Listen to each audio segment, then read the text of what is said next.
Welcome to the first episode of Tezos Builders.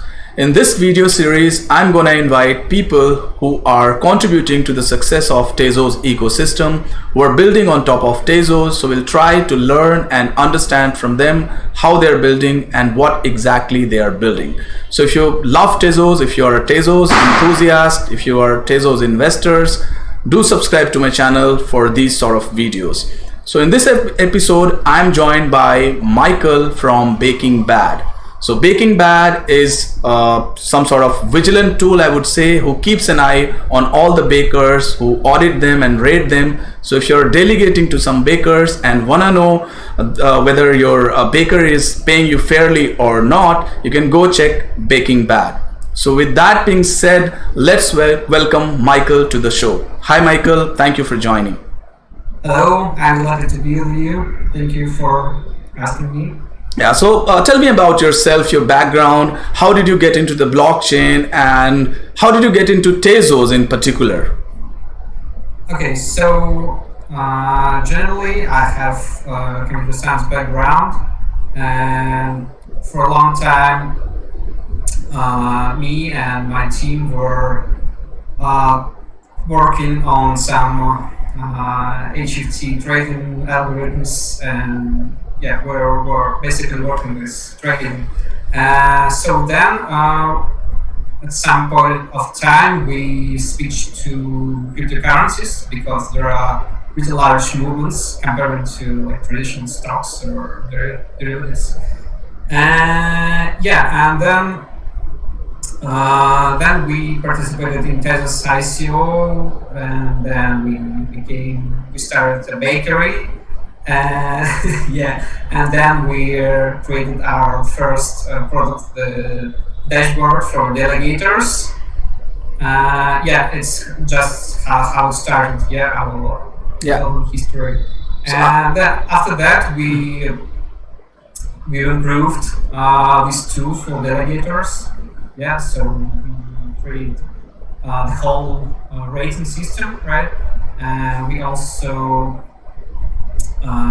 made several developer tools. And we continue to contribute to Tezos ecosystem, to make Tezos stronger. Yeah, nice to hear that. So I'm also an ICO participant. So I participated back in 2017, and since then I've been tracking, following Tezos, and seeing all the developments taking place in Tezos ecosystem.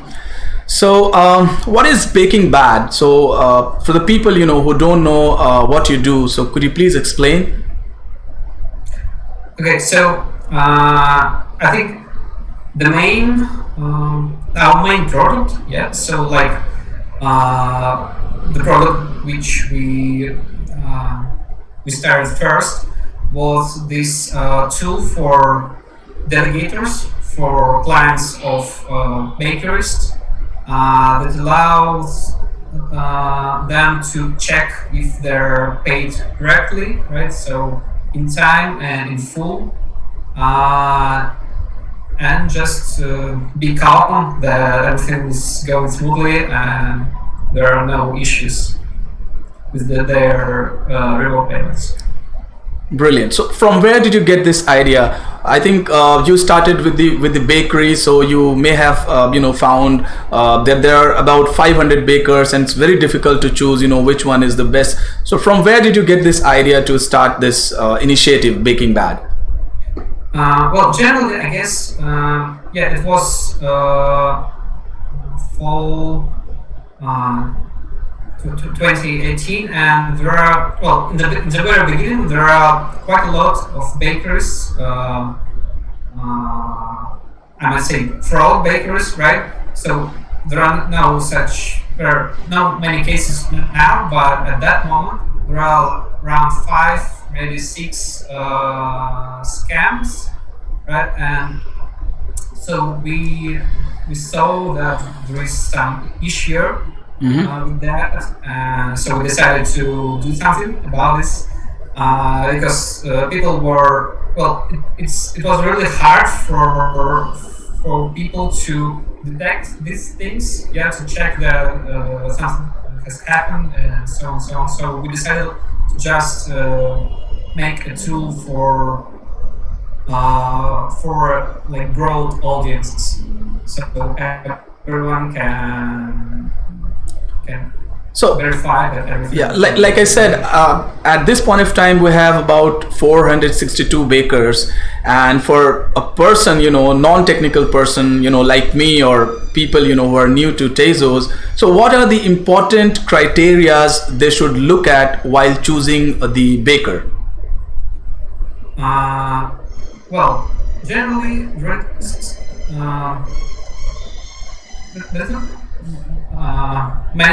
there are not many criteria, but I say these criteria have changed in time. For instance, if in the beginning, I think the most important was your actual return on investment, right? Oh, not return on investment, inflation rate, right? Yeah. It's more correct to say. But now there are such criteria as, for instance, payout accuracy, right? This is what we are doing our raising, or voting participation, right? So it's now become more and more important, and I guess in several months, maybe half a year, these criteria will become even more important. So yeah, basically, I guess if we take top 3 criteria, it will be well, your actual reward, your actual earnings in the end. Then I guess payout accuracy. Yeah, that's very important. Yeah, the Yes. payout And- accuracy. Yes, and yes. And what activity, I guess. So yeah, these are top 3 criteria right now. Yeah, so I've also I've seen that you have insurance. So what is that, Baking Bad insurance? So how does that work? Could you please throw some light on that? Okay, so this product is also for a specific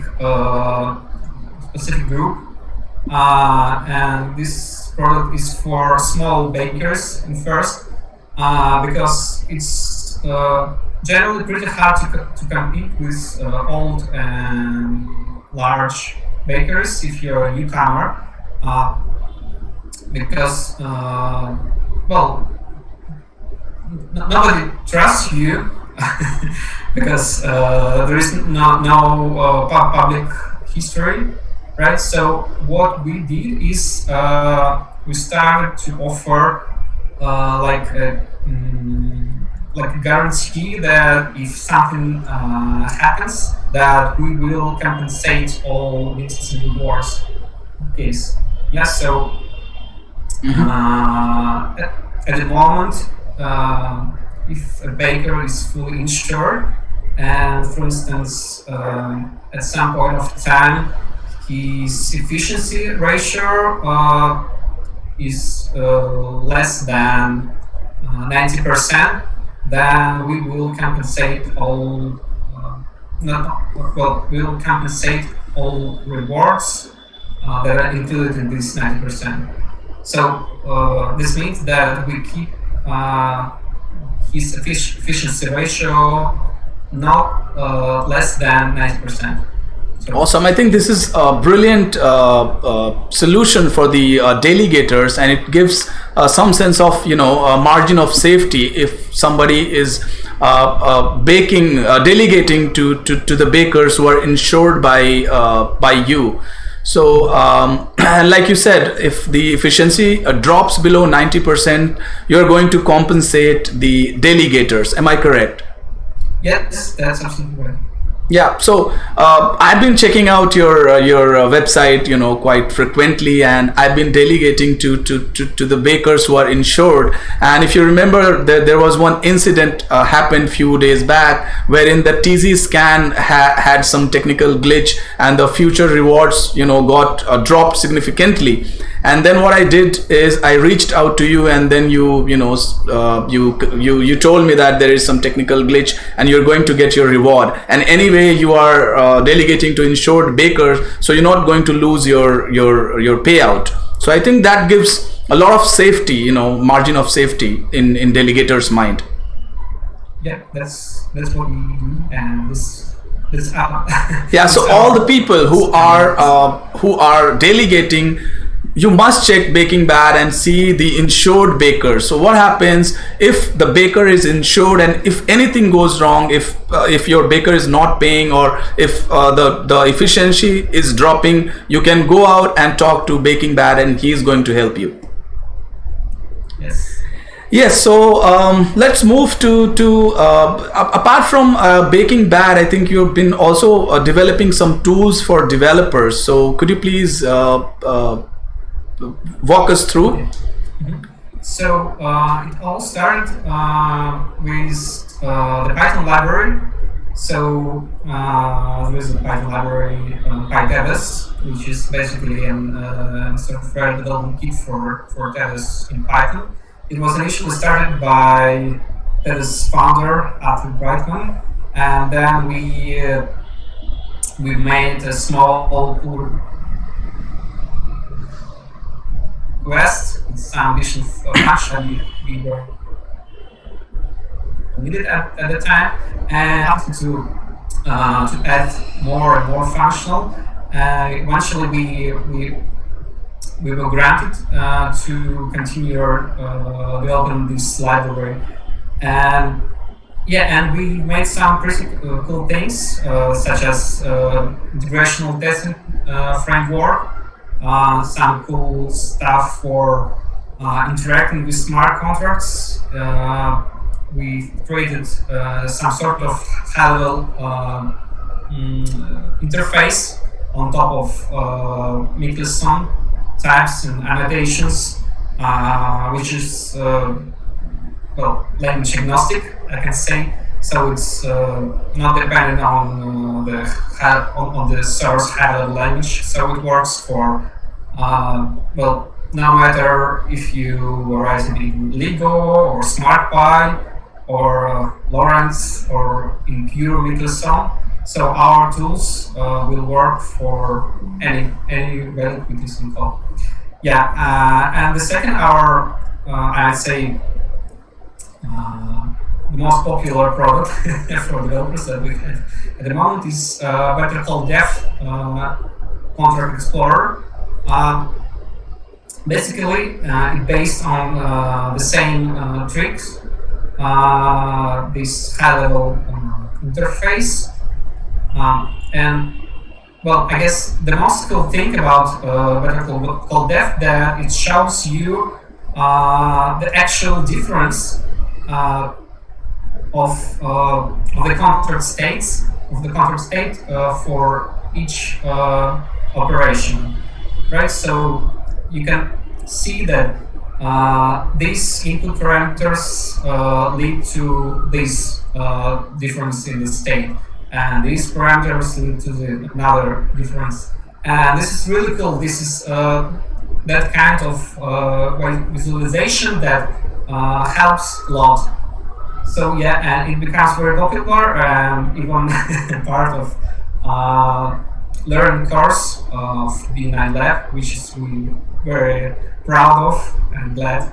Yeah, so you've been building very, I think, cool tools for the developers, and for sure you're mitigating the barriers to entry. The developers who are trying to enter, who are trying to develop on Tezos, you are trying to help them out.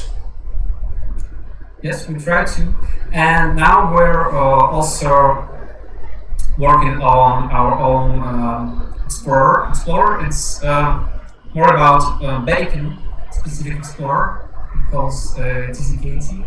So we have, I think, quite a few explorers. We have TZ Scan, we have TZ Stats, and I think there is TZ Air Gap is also building some Explorer. So how is your Explorer different from other Explorer?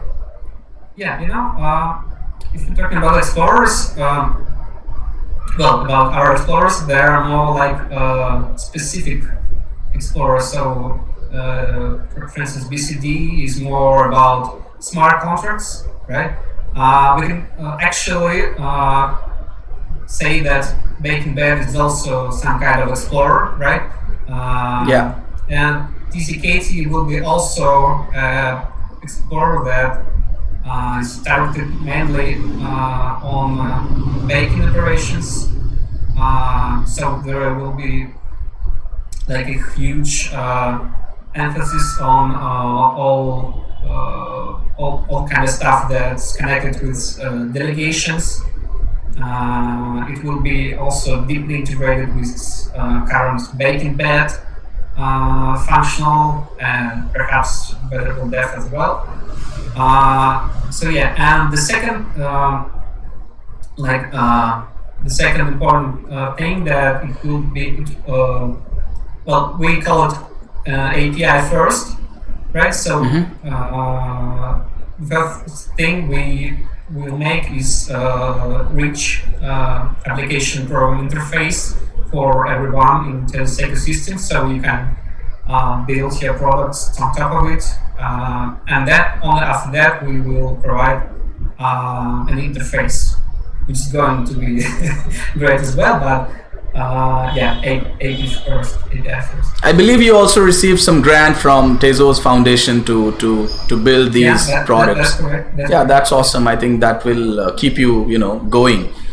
Yeah. So you've been working a lot. You've been building a lot of cool stuff. I've seen you have recently launched your exchange, the Atomics. I think it's a hybrid exchange. So how does that work? Okay. Atomics is our side project. It's really cool. It's like the most complicated thing that we've created so far. So why it's hybrid? We called it hybrid because it's not like regular DEX. There is a centralized part. So we have centralized order matching engine. Yeah, so this is the place where bids and offers meet, and we can connect counterparties, and then all the execution is done via atomic swap protocol. So it's completely trustless and don't require any I was playing around the exchange, and I saw that there is some liquidity as well. There was about I think 1,000 Tezos liquidity. So I'm sure in future you're going to bring the liquidity to the exchange, so that people can have easy swaps. Yes. So we have a special marketing program for those who are going to provide liquidity for our users. And well, generally, one of our goals is to solve the problem in Tezos. Well, right now you have to choose either to delegate or to stay liquid, right? So, well, the only solution now is to keep your funds on some exchange, but it's, well, if you don't own your funds, it's not your funds. Absolutely, So, yes. Atomics is the solution because you're in control on the one hand, and on the other hand, you can you're still liquid, so you can like buy more at any time or sell. Yeah. Sell. Because it's a painful process to move from one exchange to another exchange to find the liquidity, the perfect pair for you. Because we do face, when we have to sell our baking rewards, we get rewards, and I generally sell out to get my monthly expense. So so it's good to have those solutions.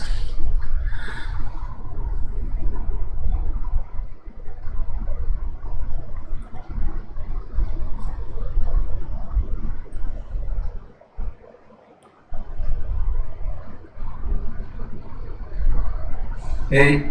Yeah. Yeah, I'm very sorry. Something with the connection. No, so actually I was saying that, to sell Tezos, to move from one exchange to another exchange, it's painful process. It's take a lot of time to get the perfect pair for you, and it's good if we have some sort of solutions like yours, where we can go and do the swaps and get the immediate conversion. So yeah. Yes.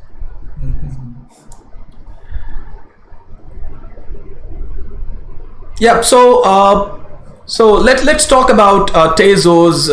So like we see in Ethereum case in 2017, Ethereum had a fundraising use case, and that took the Ethereum price to more than $1,000, and which took off the market, the alt season and the bull market. So what do you think will be the major use case for Tezos in future, like Ethereum had the fundraising, or maybe Ethereum has right now the decentralized finance use case? So what do you think for Tezos? Well, I guess Tezos will be one of the major platforms for decentralized finance application. Because there is a strong emphasis on the security of smart contracts, right? And also several movements towards the privacy, right? So I'm really looking forward for this STO infrastructure that is going to be built on Tezos. And also, I think Tezos is like now on the cutting edge in terms of governance processes, because I can list. I can't name any other coin that is that has succeeded in all these governance processes. So yes, and I think it will also be like large competitor to DAO DAO projects such as MakerDAO and so on. So yes, I guess these are two main things that Tezos will succeed in. Yeah, so I'm really looking forward to DeFi applications like Ethereum have, and also I've seen that some stable coins protocols are being built on Tezos. So I'm really looking forward. And also I have, we know that there is about $3 billion worth STO have been already been announced. So yeah, I think future is bright for Tezos, I believe. Yeah. So yeah. Any last thought? I think I'm running out of the questions. So any last thought for the audience, or if you want to say something, yeah, you can go ahead. Yeah. So the only thing I can tell that the best thing in Tezos is its community, because it's no other coin has such community as Tezos. Yeah, just stay this helpful, full of joy, and sometimes even contradictions, but it's good. It's very good that we have several opinions. So yeah. Awesome. Great. So yeah, thank you, Michael, for spending your valuable time with us and making this episode successful. So this is my first episode, and I'll try to invite some other people, some other person, and most probably it will be Byrne from Tezor. So yeah, we'll see. So thank you very much, Michael, for your time. Have a wonderful day ahead. Thank you. Have a great day. Thank you.